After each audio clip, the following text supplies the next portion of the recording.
नीलगांव नाम का एक छोटा सा गांव था। यह गांव अपने आप में बहुत शांत और सरल था।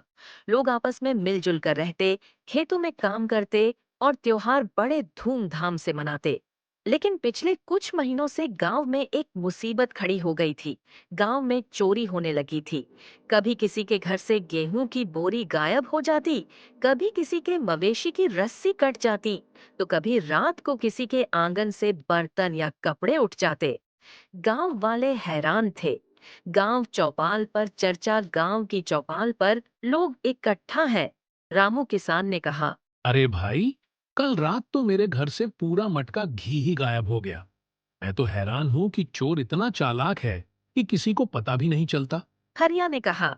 सही कह रहे हो रामू। परसों तो मेरे बैल की रस्सी भी कट गई थी। शुक्र है बैल वहीं बंधा रहा, वरना बड़ी आफत हो जाती। गुड़िया गांव की औरत ने कहा। हम औरतें तो रात को सोते समय डर जाती हैं। कब कौन घर में घुस आए पता ही नहीं चलता। ये चोर बहुत खतरनाक है। ग्राम प्रधान ने कहा। भाइयों और बहनों, ये मामला गंभीर होता जा रहा है। चोरी रुकने का नाम ही नहीं ले रही। हमें कुछ करना पड़ेगा। श्यामू ने कहा। क्यों ना हम सब मिलकर रात को पहरा दें। अगर चोर हाथ लग गया तो सीधा पुलिस के हवाले कर देंगे। ग्राम प्रधान ने कहा। बात तो सही है, लेकिन चोर बहुत चालाक है। पिछली बार जब हम पहरा दे रहे थे तो वो किसी और गली में चोरी कर गया। लगता है उसे हमारे हर कदम की खबर रहती है। गांव वालों ने यह बात थानेदार पाटिल साहब को बताई। अगले दिन सुबह पुलिस गांव आई। थानेदार पाटिल ने कहा। गांव वालों, हमने सुना है कि यहाँ कोई बड़ा चोर परेशान कर रहा है। चिंता मत करो, अब पुलिस आ गई है। रामू किसान ने कहा। साहब, वो चोर बहुत तेज है। हमें तो लगता है कि वो गांव का ही कोई आदमी है, वरना इतनी आसानी से चोरी नहीं कर पाता। थानेदार पाटिल ने कहा। बात तो सही लगती है। बाहर वाला आदमी गांव की गलियों को ऐसे नहीं जान सकता। हम एक काम करेंगे, रात को गश्त करेंगे और हाँ, सब लोग चौकस रहें। ये चोरी की खबर धीरे धीरे राजमहल तक पहुंच गई। नीलगांव उस इलाके के राजा वीरेंद्र सिंह के राज्य में आता था। राजा को जब पता चला तो उसने अपने सैनिकों को बुलाया। राजा वीरेंद्र सिंह ने कहा। ये कैसी लापरवाही है। मेरे राज्य में चोरियां हो और लोग डर में जिए, ये बर्दाश्त नहीं होगा। तुरंत गांव जाकर हालात देखो और पुलिस के साथ मिलकर उस चोर को पकड़ो। मंत्री ने कहा। महाराज, हो सकता है कि यह कोई बड़ा गिरोह हो। गांव वाले अकेले नहीं निपट पाएंगे। राजा वीरेंद्र सिंह ने कहा। ठीक कहा, सैनिकों को साथ ले जाओ। मैं भी कुछ दिनों में स्वयं वहां जाऊंगा। गांव से थोड़ी दूरी पर जंगल के भीतर एक टूटा फूटा कोठार था। वहीं उस चालाक चोर का अड्डा था। उसका नाम था मंगला। अकेला नहीं था, उसके दो साथी थे, भोला और नंदू। मंगला हंसते हुए कहता है। या पूरा गांव परेशान है। सबको लगता है कि चोर बहुत बड़ा गिरोह होगा, लेकिन असल में हम तीन ही तो हैं। पर सावधान रहना पड़ेगा। सुना है पुलिस और राजा के सैनिक भी अब गांव पर नजर रख रहे हैं। तो क्या हुआ, हमें कोई पकड़ नहीं सकता। गांव की हर गली, हर रास्ता हमें याद है और सबसे बड़ी बात, हमें पता है कि गांव वाले कब पहरा देते हैं। हाँ, सही कहा। अब की बार हमें कुछ बड़ा करना होगा। रात का समय, गांव में शांति थी। पुलिस के सिपाही और गांव वाले अलग अलग जगह पर पहरा दे रहे थे, लेकिन मंगला और उसके साथी किसी और ही चाल में थे। वे चोरी छिपे गांव के ग्राम प्रधान के घर की ओर बढ़े। भोला धीमे से कहता है। सुन, इधर शोर मत करना। प्रधान के घर में बहुत अनाज और पैसे रखे हैं। आज की रात हमारी सबसे बड़ी कमाई होगी। नंदू ने कहा। लेकिन पुलिस भी गश्त कर रही है, संभल कर रहना। घर में दाखिल हो गए। अंदर से बोरियों की खड़खड़ाहट सुनाई दी। इसी बीच श्यामू की नजर घर की छत पर पड़ी। श्यामू धीरे से रामू से कहता है। अरे देख, कोई परछाई अंदर घुसी है। लगता है वही चोर है। रामू ने कहा। चलो जल्दी पुलिस को बुलाते हैं। दोनों दौड़कर पुलिस के पास पहुंचे। श्याम ने कहा। साहब, चोर प्रधान के घर में है, जल्दी आइए। थानेदार पाटिल ने कहा। चलो सब, आज रंगे हाथ पकड़ा जाएगा। पुलिस और गांव वाले प्रधान के घर की ओर दौड़े। अंदर मंगला बोरी उठाए खड़ा था। मंगला ने कहा। जल्दी करो, पुलिस आ रही है। भोला ने कहा। अरे भागो। तीनों भागने लगे, लेकिन बाहर पुलिस ने चारों ओर से घेर लिया। थानेदार पाटिल तेज आवाज में कहता है। रुको, भागने की कोशिश मत करना वरना गोली चल जाएगी। चोर घबरा गए। गांव वाले ढोल नगाड़े बजाते हुए चिल्लाने लगे, पकड़ो पकड़ो। लेकिन तभी अचानक कुछ अजीब हुआ। चोरों ने धुएं का बम फेंक दिया। चारों ओर धुआं भर गया। पुलिस और गांव वाले कुछ समझ ही नहीं पाए। उस अफरा तफरी में मंगला और उसके साथी भाग निकले। ग्राम प्रधान ने कहा, अरे ये क्या था, चोर फिर भाग निकले। श्यामू ने कहा, इतनी सख्ती के बाद भी भाग गए, जरूर किसी अंदर वाले ने मदद की है। थानेदार पाटिल ने कहा, हाँ, ये काम आम चोर का नहीं हो सकता। लगता है कोई बड़ा राज छुपा है। अगले दिन पूरा गांव चौपाल पर इकट्ठा हुआ। रामू ने कहा, अब तो साफ हो गया कि चोर बहुत चालाक है। धुआं वाला खेल किसे आता है? गुड़िया ने कहा, मुझे तो डर लग रहा है। अगर ऐसे ही चलता रहा तो हम रात को सो भी नहीं पाएंगे।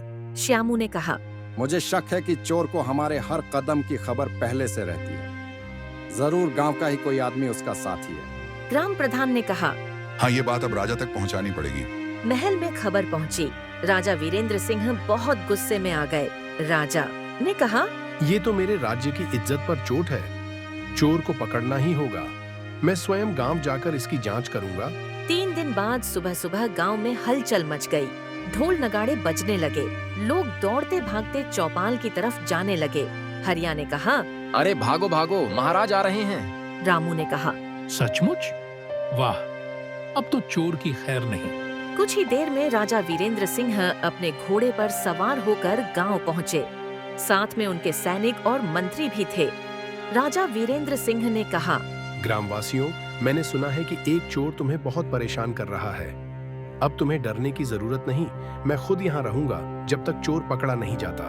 ग्राम प्रधान ने कहा, महाराज, आपके आने से हमारा साहस बढ़ा है, पर ये चोर बहुत चालाक है। इसे पकड़ना आसान नहीं।